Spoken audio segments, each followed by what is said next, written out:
Hello and welcome to the Captain's Table. I'm your host, Dawn Deckman-Moeller, and today we have Nava Writz Bogaard. I am so excited to meet you in person. Fun fact, this is the very first The Captain's Table podcast show that I have done in person with our guest. I am sitting in Nava's RV that is wrapped with the cover of her book. It all began with Caroline. Nava Writz Bogaard spent more than 3 decades as the premier baby bedding and nursery design guru for A-list celebrities, world leaders, and royalty. Beyoncé's daughter, J-Lo's twins, and Kourtney Kardashian's son spent their first year of life in a Nava's design nursery. Nava's captivating memoir, It All Began with Caroline, is a fairy tale for a modern age. Nava has an uncanny knack for speaking impossible dreams into existence with unshakable confidence. It's The Secret meets Alice in Wonderland. Join author Nava Writz Bogaard down a rabbit hole of adventure, romance and heartbreak and wild success and serendipitous relationships. She'll have you believing in the power of imagination of the American dream. It All Began with Caroline paints a textured and palatable portrait of a hard-scrabbled upbringing in 1960s and 70s Tel Aviv during Israel's distressed, pre-prosperity infancy. Follow her bold immigration to the U.S. in 1982 with just a few $100s and a dream. Just as Nava takes the baby industry by storm, life strikes a cruel blow. A diagnosis of a stage 3 cervical cancer that steals her own ability to carry a baby. In true Nava fashion, she bounces back, becomes a mother through open adoption, and achieving her lifelong dream of appearing on her favorite American morning show. You'll find out about that later in the show. Hello, Nava. Hello, Dawn. Hello. It is so good to hold your hand and meet you. Too. We're so excited. I've traveled through the highways and byways in Oklahoma out to the outskirts of Norman, where there is just some beautiful rolling hills and country and haystacks and cattle, to a beautiful home where Nava's son is here with his family. We're going to take a real quick break for a few seconds, and we're going to come right back into the first segment, and we're going to learn a little bit about the beginnings of your life growing up in Tel Aviv. Stand by.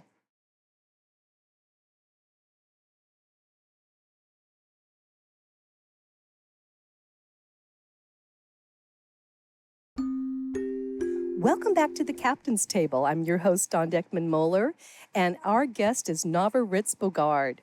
Nava, would love to hear a little bit about how your life began growing up in Tel Aviv, because one of the things that I'm very curious to know about is, where did Caroline come from? Well, I was supposed to be born on the 23rd of January, 1957. Okay.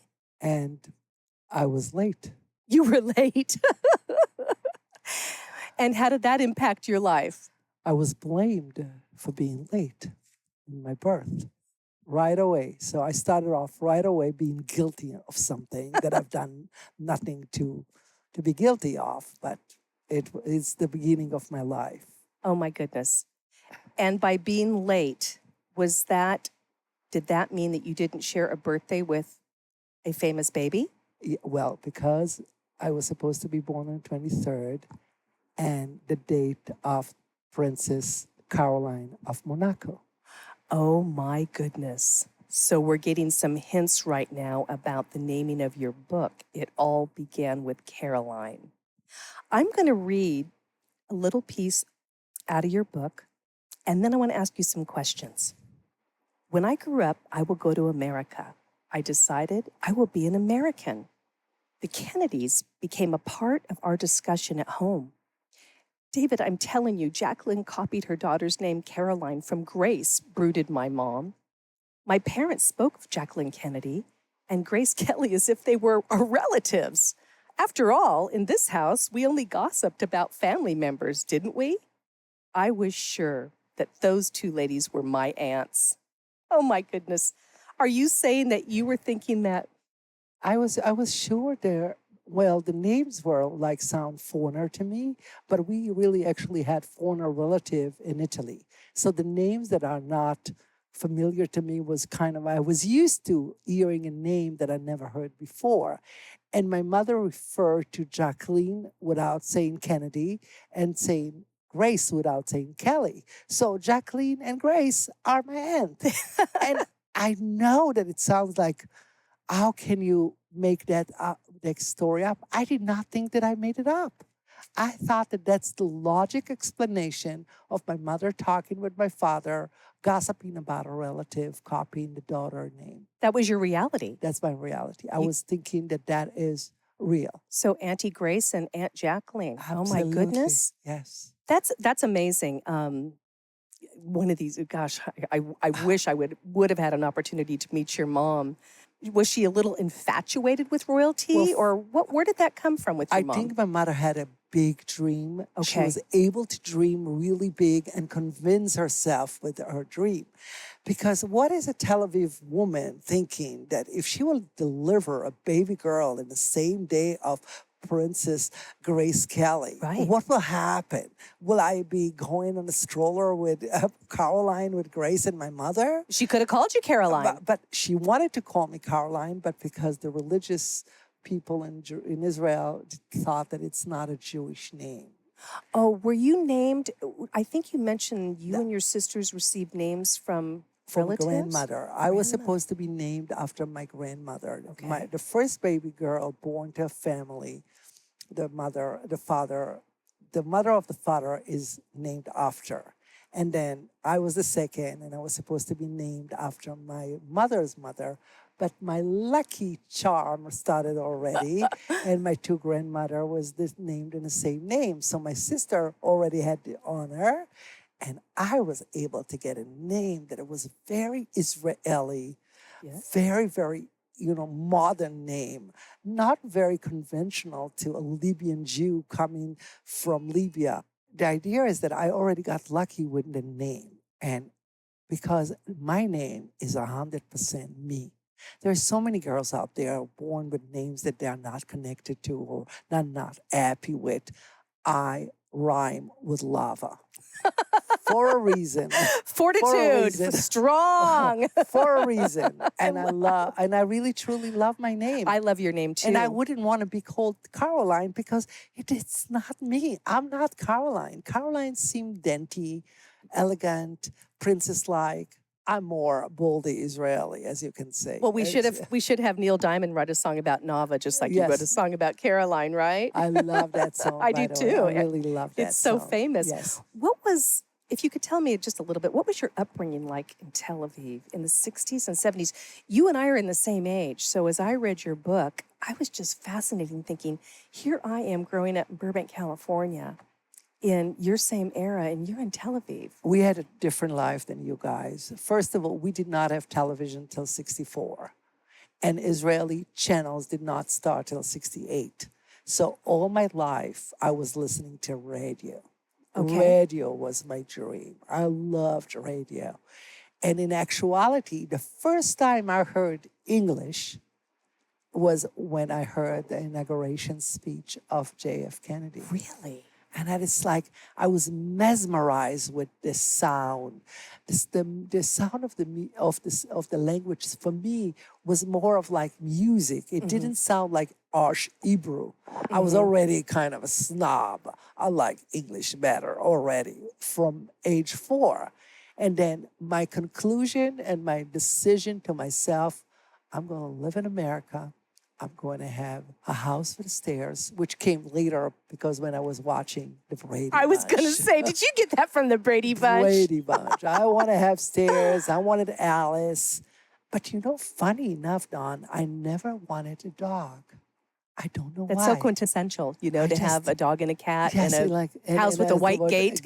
And the stairs and Alice as the housemaid. And she was not just the housemaid, she was ruling the house. She was. Alice was really a manager of the house, which I liked. I didn't want help. I want a manager. I wanted somebody to manage my home. Yes. And it's funny that you were able to dream a path in such a young age. And we all have to remember when we look at children that say things, we do not say, oh, it's just a baby, it's just a child. He's not or she's not just a child. If they are able to dream it and they're ever able to plan it in their mind, they are able to achieve it. And I think that I'm a proof of Israeli girl coming from 7 kids family with a very harsh upbringing. Harsh, I would say harsh. And to visualize my life in America as a successful woman without knowing how I will be successful. But I never planned to marry a prince. I only wanted to be successful myself. I didn't ever plan to marry a rich guy from America because I knew in my heart already that that's come with a price tag. And I was not willing to pay it. I knew that I wanted to control my life and to be able to be successful with my own qualities, on my own power. Do you feel that you achieved that goal? Not that we're going to talk 20 minutes on that because we could do that on another show, but do you feel now in hindsight, looking back, that you achieved the goal of being successful on your own with your tenacity and your desires and dreams? I have to tell you, I don't know who that girl was because she was crazy. But so too. I am in awe with that girl. I'll just share with you, I'm not that girl anymore. A girl who's able to come to America the way I did, she needed to be a little bit twisted in her brain. And our power to believe, like working in a baby store for $4 an hour, Don, and to think that I have a risen? How do you have a risen in a minimum wage salary? How do you convince yourself that you have a risen in a $4 an hour job? Well, I think in just growing up the same era that you did, I think we were all making about that much money, being, 18, 19 out of high school. Maybe some went to college, some people didn't. I didn't, went right into the dreams that I wanted to do and made, minimum wage, but carrying out hearts and desires. Somehow you were led into that baby business world. But I'm wondering, did your dreams derive out of having to survive in your family? Because as I read your book, I thought, gosh, it really wasn't easy. You were a lot of babies were being born and you're probably having to change the diapers and help out. And I had no choice but succeeding. I couldn't return from America as a failure. I couldn't. Was no option for me to come back to Israel. I had nothing to go back to. Okay. I left nothing behind. I had no family that really cared about me. I mean, my family will not like that I say that, but they didn't really care if I live in America or in Israel. I know it's a fact because later on in time, when I got to be, making a better life for myself, I shared.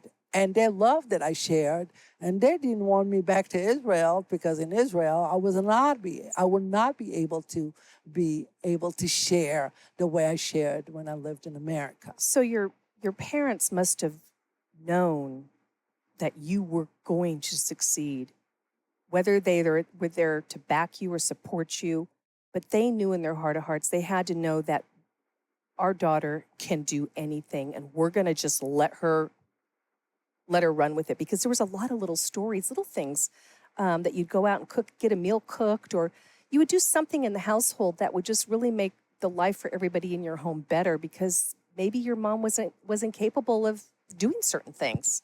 Well, my mother actually was a real good homemaker. She was a good cook, and she was really, she gave me a good example of that. That's which wonderful. What helped me cook for neighbors when I arrived to America in '82. And I can see, being in your RV, that you're a big cook here, so something stuck from your mama. Yes, definitely. And my mother taught me the passion for fabric, textile industry, which I did not know how to translate it into business. Right. I never believed that you can go and become a designer without going to college. Because she had a seamstress that would make You just couldn't go out and buy all your clothes. She would have a fabric from Okay. Italy, and she would have a saloon seamstress that really did a very good job translating her image from the magazine into her dresses. And one memory I have so vivid that I was 9 years old, and she was listening to me and did design a dress from a fabric that I glue on the dress of Grace Kelly and said, this is what fabric you should do, this dress. You were designing for your mother. Already. And you know what? She was looking so beautiful with that. And in my heart, I knew, you know, when you design something. In your heart, you know when somebody listened to you because your idea was good. And I already got that V-checked when I was 9 or 8 years old. I love that. I love that. That was a very important memory that I have on my design ability. So I love that memory that you have, and that brings in your parents. What are a couple of your best memories of growing up in Tel Aviv before you came to America, and maybe just some of your worst memories? Well, first of all, I think the best memory is actually when I met Carol, a photographer on the beach. I was 15. She was 24. And she taken me to an assignment that she had to photo shoot the Club Med in Israel. Oh. And I've taken a ride with her taxi, and she opened me up to photography, which later on I became a street photographer. I still love photography. I have eye for photography. Following your blog, I can see that. You I think that once you are a virtual artist, it goes to many facets, many avenues. You're not just a photographer or a designer of baby bedding or a cook or I scrapbook. You know, I love to design scrapbooking pictures and make albums. You're an artist. So my virtual artist ability was very, very clear to me that this is what I like. And I was really validated as a child already that I am that type of an artist. Because as a child, 14, 15, I was buying clothes secondhand already then, and hats and a necklace. What about American jeans? Were those in your repertoire? One jeans that I had to work 20 hours of babysitting to get one Levi's 501. That's right. With the buttons going down. And I would just use it till did you ever make them into cutoffs? That's what we did. Cut oh, him yeah. Off. I cut him off. Finally, you cut them off, and boom. And I love that. Middle school. And what I did with the rest is I made a bag. Oh, I love that. I made a bag out of it. I love that. We're going to take a very quick break. And when we come back, we're going to learn a little bit about your hotel career and kind of what catapulted you to America, and finally, a real big moment on what you need to come to this country or to go to any other country. So please stand by.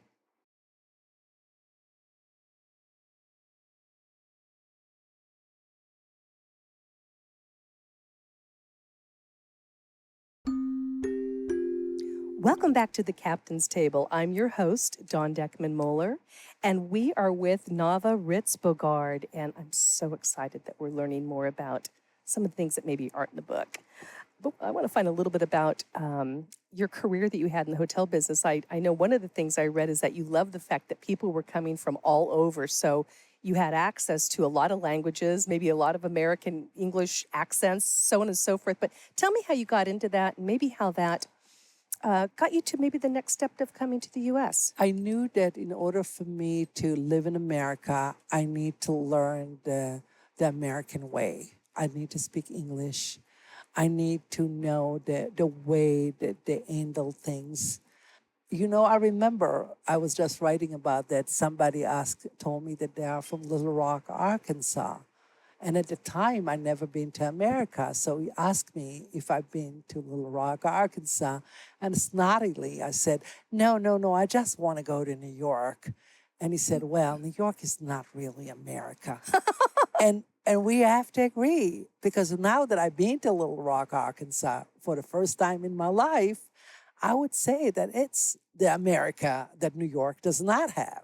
Every city is different. Isn't it amazing? It's Amazing. as you cross a border, you're like, Amazing. how does one border to the next of the United States I love have a it. completely different terrain? I love it. I love it. And the rules and the law, it changed. And, like all the different that I wouldn't know how to go about finding all those rules.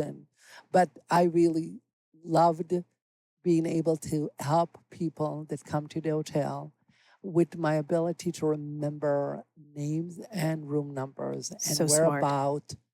I made a point to say, Dawn, how are you? I know you're from Burbank and your husband, Pa. I would know the name. And if you came again, you were treated as like my relative. Oh, Dawn, I love seeing you again. I'm so happy you're back to our hotel. Can you imagine going to a hotel for the second time anywhere in the world No. today? And they remember No. you? No, that is concierge 4-star.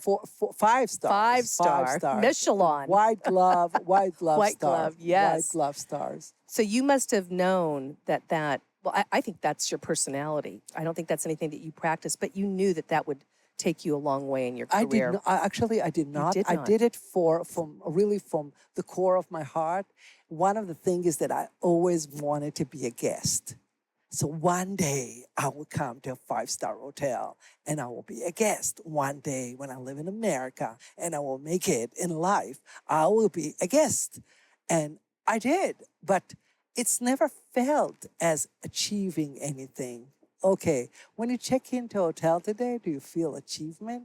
Well, what about, and we'll get to how you got here, because I'm going to read a piece out of your book, but do you remember what it was like coming into your first hotel, whether it was a Motel 6 or not, what that felt like in America? I was letting to be a guest in a room in New York City of a flight attendant that let me stay with her. Okay. I never paid for it because I could not, even not in 1982, pay for a hotel room in New York. And I was very disappointed because the Lexington did not come to the style that I was used to in the Don Hotel Tel Aviv, because in that time, Don Hotel Tel Aviv was a premier leading hotel in the world. Okay. And for that matter, was a very different level than the Lexington 48. Like the Ritz, Carlton. The 48th Street Lexington Hotel. Yes. Because the service in the hotel in New York, there were, at 82, they were not up to par to what I felt a guest should have. No, I wouldn't know because I never stayed in a hotel in 82. I was like, I don't know, where was I living at home still? I don't know. I'm Burbank. I'm going to read a little excerpt of your book right here. Okay. I sat down between a girl and a guy who seemed to have just completed their army duties. And by the way, side note, Nava did serve in the IDF. Okay, let's get back to this. If they give it to them and not me, I will be so mad. I kept thinking, why is everybody getting a visa to go to America and not me? I was in a deep thinking mode and didn't notice the time. The girl next to me turned to me and said, "Excuse me, are you Nava?" "Yes," I said. "You have been called several times already." I hurried to the counter, not knowing what would be on my passport. I could not breathe. When I opened the passport, I flipped through it fiercely, not knowing what to expect. And finally, on the middle page, the dramatic stamp read with the eagle drawing on the top the words, "United States of America." Below it, the long-awaited words, 90 days, multiple entries. To any American who reads my story, I can assure you that you have no clue what it meant for me, but it seemed like everything. Wow. Nava, what was that like? I have the chill. I actually have the chills sitting here with you reading about that. God. This moment came after I got a denied stamp on my passport. Okay. To get it Why? denied, because I did not have any holding in Israel. I had no car, I had no home, I had no bank account to vouch for me, I had no relationship, I had nothing, and no children, and the only No collateral. nothing. So I bought a car without having a driving license. How did you do that? I just bought a car and In the U.S. in or Israel. in Israel? Sorry. And I just waited for my driving license to come, and Proactive. and I just got the license, and that is a proof that once you put the car first, you know the license will come afterwards because you're not going to let that car rot. The cart before the horse. I put the cart before the horse for sure, but I knew the horse is coming. That's I knew amazing. That's Yes. amazing. That was a very, very happy moment for me. So you were denied, and then that moment came. Were you shaking? Did you? No, I knew Were that I you have to calm? do something. Okay. So I needed to buy a car. And Okay. now that I have to buy a car, and I've got a very nice Because you letter, needed that to be able to letter from my boss saying that I'm a good front desk girl and I'm reference. going on vacation to America. So there was a reference, and I was getting invited from Carol from LA, from New York, Right? that she's telling me that I'm going to stay by her. And I didn't mention the guy that I met because I knew I shouldn't mention the guy. So I didn't, but I got in because of the letter from the work and the car and Carol's invitation. And Carol's invitation. So when you left Tel Aviv, you flew to New York City, Yes. and you stayed with your friend who was a flight attendant for El Al. Okay. And we did for 4 days. Did you love New York? I just fall in love with New York, but I knew at the time that I have no place to stay. I did not have an invitation like I had in LA. I had invitation from a guy that I met a few weeks before. So at least I So knew wait a minute. I have an address in California. So time out. Yes. Back real quick. Yeah. So you met a guy in Yeah. Israel and got an invitation. Was it like, well, whenever you're in the LA area? Absolutely. It's really true? I don't think he meant seriously. I think he just said it to say it. And then But he didn't said, know you he in your did not know tenacity. me, and for his benefit, I would say that he called me for my birthday, which was a week before I came to America. Okay. So I already felt that he liked me. So I knew that I had somebody that is waiting for me. Is he Prince Charming? Is he the dream? My guy is from my dream? Was he? No. Because at that time I was heartbroken over another relationship Oh my goodness. that will take me forever to get over. And in a sense, it's one of those relationships that you just say you lost.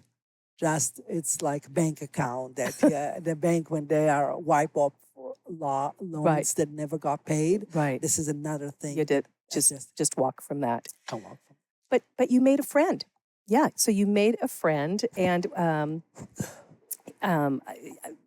whether it's his real name or not, I think it was Buddy or someone like that. Yes, I got yes. that right. Okay. So did you contact him and said you were in New York? And that No, I already told them that I'm coming. you're coming I already to- got the ticket from American Airlines Okay. flight to LA. I already knew what I'm doing. And where so did he live? he lived in a dinky apartment, furnished apartment in Huntington Beach. Okay, hang on. Huntington Beach would be my dream, sleeping on the sand. Really? Because I'm a beach girl. Oh my gosh. I would have been like, yes, I've arrived. It was a very, very, very old Oh. building, 2-bedroom. Better than Tel Aviv? Better than Tel Aviv. Okay. Yes, We're better than Tel Aviv. going somewhere then, right? Better than Tel Aviv, yes, thank Okay. God. Okay. But disappointing in a way because here I'm dreaming of America, and the America that I see is 800 square foot apartment. So and with a furnished apartment with a sofa from that fabric that it was like you sit I on know it and you're exactly just what like, you're talking about. Nobody had a And- dime back then. And this guy was from Minnesota, yeah, Minnesota. and he was not really up to par. But he to- probably loved being in Huntington Beach He from thought that Minnesota. he made it. Yes, that he That made he had it. made it. He had made it. Yes, So how did you come over with a lot of money? I mean, how did you? $400. That's it? And did you know that you were going to have to go back because you only had a 90-day visa? I knew that I have to think of something. I did not know what, but 90 I knew days. 90 days. So the clock is now ticking. You've already Ticking. spent probably a few days in New York. Now you're in Yes. Huntington with the friend that you met a few weeks prior in Israel. Okay, I cannot wait to hear how you got into Well, this as next chapter. as I was cooking for the neighbors to a way to make a living, Okay, which is so he found out entrepreneurial. that I am a good cook. So I tried to convince him to marry me for me cooking for him. So you could stay in I America. have to stay in America. Very, If you very want me to smart. cook, you have to let me stay in America. I will not stay here if I'm not legal. Okay. I will not. So what happened? So we got married. He got married, and then he got transferred for a job in Burbank. Oh my gosh. And we went to a 2-bedroom apartment back houses in Olive Boulevard. You know the street?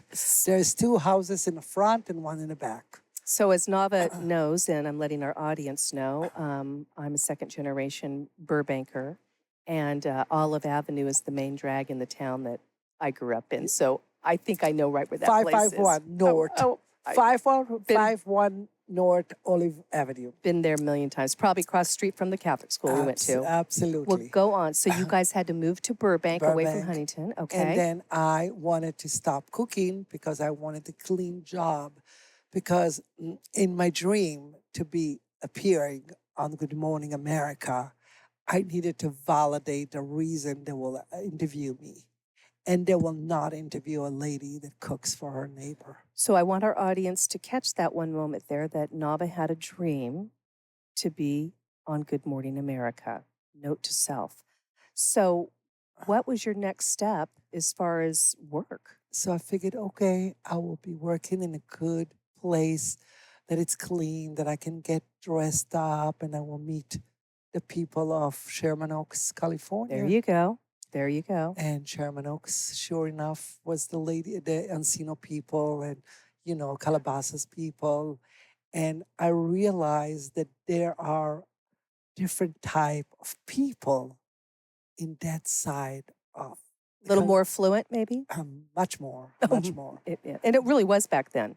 Much. Now it's Burbank is a studio area, and I don't want to get on about Burbank, but I love Burbank. But yeah, back then, Tarzana and Encino and Sherman Oaks, but big then time, Calabasas. I found out that John London, the host at the time, yes, was coming to LA to host a show for a week in Beverly Hills, Hilton, for a week at that time in 1983. And I was thinking to myself, wow, if I would have had a store in Beverly Hills, she would probably come and see me. Yes, yes. And then I started nagging my boss to open. Because you had gotten a job? I already got a store as a salesperson. Selling what? Baby items, baby product. Okay. And a store called Bellini, which was a very high-end baby store. We're going to take a quick break and come right back because we're going to talk about this change in her life working at this baby store called Bellini's, which was a big career move that ends up putting Nava on the global map. Stand by.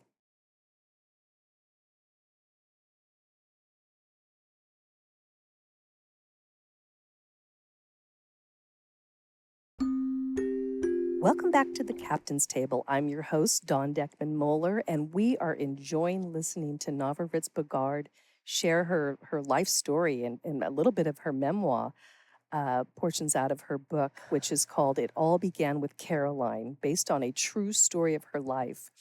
Let's talk a little bit about your big career move that put you on the global map. And we also want to talk about how your family grew. Yeah, so as I was saying, I was convincing my boss at the time to open a baby store in Beverly Hills, and I promised to run it for him. And I actually had a lot to do with finding the location and North Beverly Drive at the time, 151 North Beverly Drive.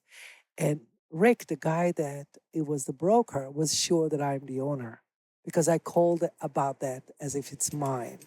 But then I told him, no, I'm working for Bellini. I'm not the owner of Bellini. And then that is the start of me driving from Beverly Hills Yes. to the valley every day. So I even wrote down on my notes, the 405 was a lot of fun back then, wasn't it? Fun parking lot, the biggest parking lot you can have. I know. And also the canyons were not better. I mean, even if you wanted to cross with a canyon, the Coldwater and the Laurel Canyon were terrible to cross.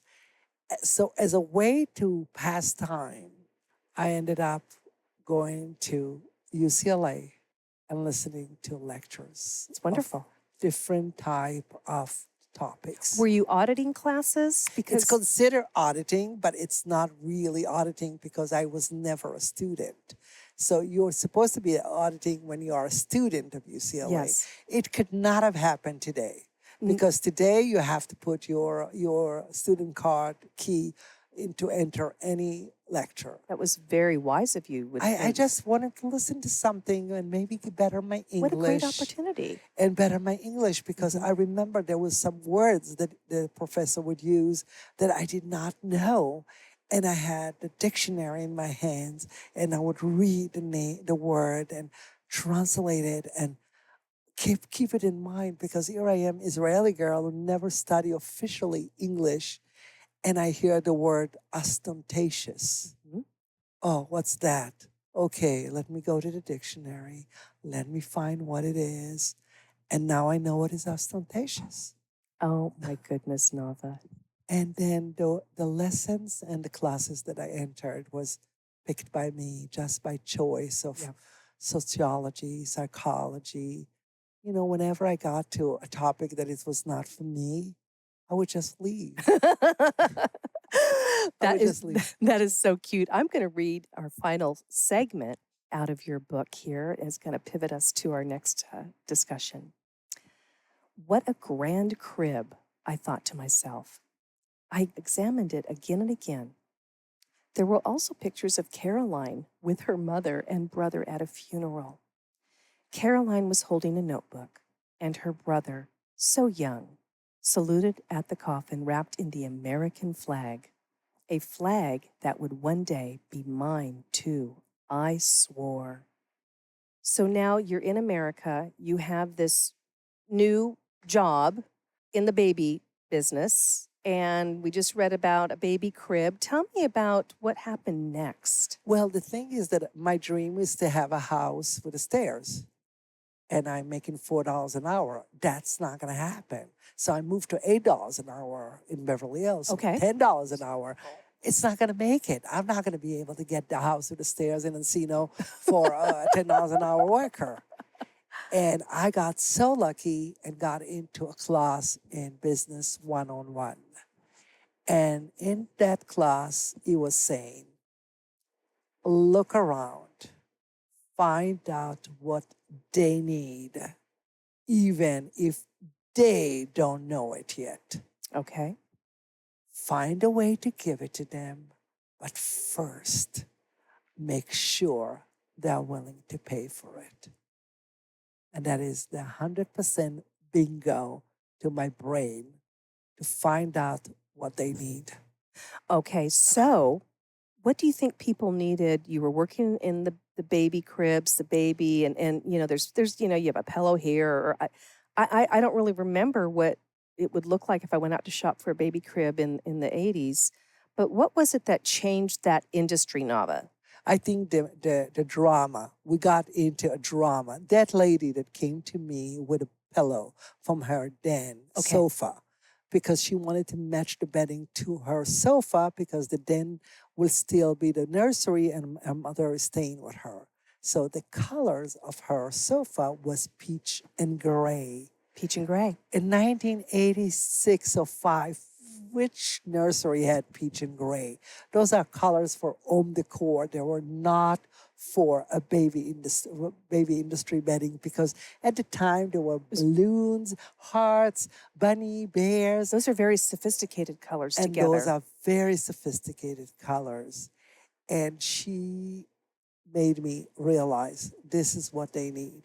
They need to have a bedding matched to their decor. Okay. And I know that that pillow was the beginning of my Nava's design business. So, Nava's Designs business, I'm sure there's going to be a lot of listeners out there in our little age bracket that will go, oh my gosh, I had a Nava's Designs when I was first bringing up my babies, you know, in the 80s and the 90s. So tell me about, give me all the splash stories about Nava's Designs. Well, at the time, it was made in California, which is still was rare at the time already, because people start shipping to China, to Manufacturers. manufacture in Mhm. China.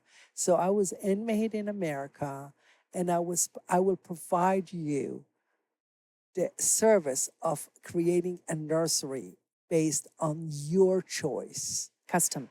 Custom. If you want it to be a black tie nursery, you're going to get it. If you want to have a picnic nursery, you're going to get it. If you want a Wild West nursery, you can get it. I was very diversified in my styles and in my decor style choice. And I was catering to all those ladies that just got married, and the wedding was the big party, and the next party is their nursery. I absolutely. You are so right. So you really found a niche that had not been met before. Never, I don't think that anybody was covering that topic of a custom handmade bedding in America in the 80s, the way that I've done in the 90s and the 2000s. And when I visit with my customer today, they always say to me the same line, nobody replaced you. Well, I say nobody was as crazy as me. And that's why nobody replaced me. So in that particular journey and your career, and you're going to have to buy the book to find out all the good morsels about her story and her rise to global fame with Nava's Designs. Tell me, did you have children? Well, you know, the irony of destiny, sometimes it's surprising. Here I am, Israeli girl with $400, coming to America without education and getting to become a nursery designer. And with a twist of fate, I ended up with a cervical cancer, and I had to have my uterus removed, and I was kissing goodbye my chance to bear children. But I did not kiss goodbye my chance to love my children. It's your dream. And I went after that right away to go, okay, I cannot have children now. Let's solve this issue and adopt.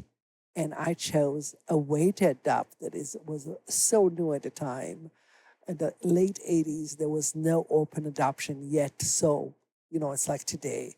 So I was one of the first one to have open adoption. And after my firstborn, there was a very big case of baby Jessica in 1992. And the baby Jessica was returned to her birth I remember mother. that story. So that caused me a fear to adopt the second time around. But I trusted that things will be on my side, and I adopted my second boy, So you have two sons. Ariel and Jordan. And how old are Ariel and Jordan now? 34 and 32. Well, side note here to the audience, I just got to meet her oldest son, Ariel, and he is just adorable and so sweet and kind. I can see where he gets his chip off the old block I was there. in love with JFK as a child, and my son is a ninth generation descent to Thomas Jefferson. That's unbelievable. You can't my you can't dream- write this, My right? dream, I mean, like, here I am, I'm in love with JFK, and my son is a descent of Thomas Jefferson. And if you see the pictures of the two of them together, you clearly can see the resemblance. Well, we might have to do a show on that. So, Nava, you got to finally decorate your own baby rooms with your Nava's Designs. Yes. And, you know, goodness, I mentioned in her introduction, there's people like Beyonce and J-Lo and Kourtney Kardashian that their kids spent the first year of their life with Nava's Designs. And there's many, many, many other A-list celebrity type of people that Yet saw that your every designs baby- were lovely. Every baby is a star Every baby's a star. of his own nursery. And you're And I believe that every sets that I ever made was for a star of his own nursery. I love that, and that you are a mom and you're such a great mom, and your family is still growing. Let's wrap this up with the big kind of, yeah, we're going to have to find this in the book. I don't know, but you're going to have to get the book, I think, to see The way to the dream. if she was really. I mean, the dream, the path, it cannot be covered with 40 minutes No. podcast. So there is 500 pages cannot be covered in a podcast. So what I feel that happened to me is that I stayed true to my dream. I achieved a bigger, higher achievement in between, but I was not happy until I got to have my dream fulfilled.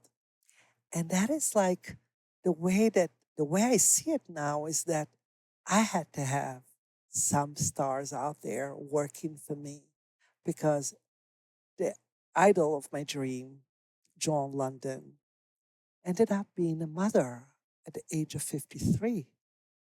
And that is already a very kind of a surprise miracle. And for her to end up with Nava's design for her twins was a dream come true for me. And when I met her, and she introduced me to her husband in such a way that, oh, this is the baby bedding designer to our nursery. And I'm thinking, she's talking about me? She's my idol. But at that moment, I was her idol. And I never really understood how we shifted in my dream became her nursery. I tell you what, the stars aligned with your dreams and your goals and your heart's desires. Coming to America in '82, getting that 90-day passport. Well, that didn't. That she ended up staying here. Clearly legal right away. Clearly legal right away. You're going to love reading the stories. It is a page turner, I am telling you, and the names for her chapters are so apropos. I could not put the book down. You are such an inspiration to me, Nava. I cannot believe that you have accomplished everything that you wanted to do in life. And, you know, I came from another town in Oklahoma today, and you're all going to have to end up following her on her blog, because when you see her RV that is wrapped with the beautiful teal turquoise of her book, it all began with Caroline, based on a true story, with this darling girl with sunglasses on that have a reflection of the United States flag, a crown, a princess crown on top, and then she's got one of those little bracelets that you wear. It's a pin cushion because she's a designer and she's wearing a heart necklace and some great glasses. It's just a remarkable book. We had a very, very dear friend, Debbie Diamond, that introduced us together, and I want to give a shout out to her right now, and thank you, Debbie, for bringing Nava and I together. So when I drove up out in the country here in Norman, Oklahoma, and I saw the RV with the big wrap of it all began with Caroline about it, I could not believe my life is I'm so blessed and honored. Tell us a little bit in our final moments on how they can find your book, purchase your book, and follow you on your blog. Well, my book is available on Amazon and Barnes and Nobles, and also Walmart. Walmart will sell it. Wonderful. You can order it there. And there is on the book, there is a barcode in the back that you can just scan and get to my blog and even send me messages. I got messages from people that read my book without knowing that this is me actually. And then she said, I had you bedding for my daughter. Can you come and see us? And I said, I sure will, Karen. And I have a date with a friend that she was my customer, and her daughter now is 18, and I'm going to see her next month in New York. That is fantastic. Yes, there's a QR code on it by the little scan code. I can't believe you're making, everyone's a friend that meets Nava. We are going to be lifelong friends from now on. I know that. From the instant that I spoke to you first, I knew that we will be friends. So, well, audience, thank you so much for joining us today. Again, this is my, first show in person, and maybe one of these days we'll go live with video. I'm not sure, but this is a great day, Nava. Nava Writz Bogaard, It All Began with Caroline, based on a true story. You can find the Captain's Table on our Facebook page and on YouTube. Thank you so much for joining us. You all have a wonderful day. Dawn, you are the best. I really loved our time together. I really did enjoy that. Thank you so much, Nava. Have a great day. You too, dear.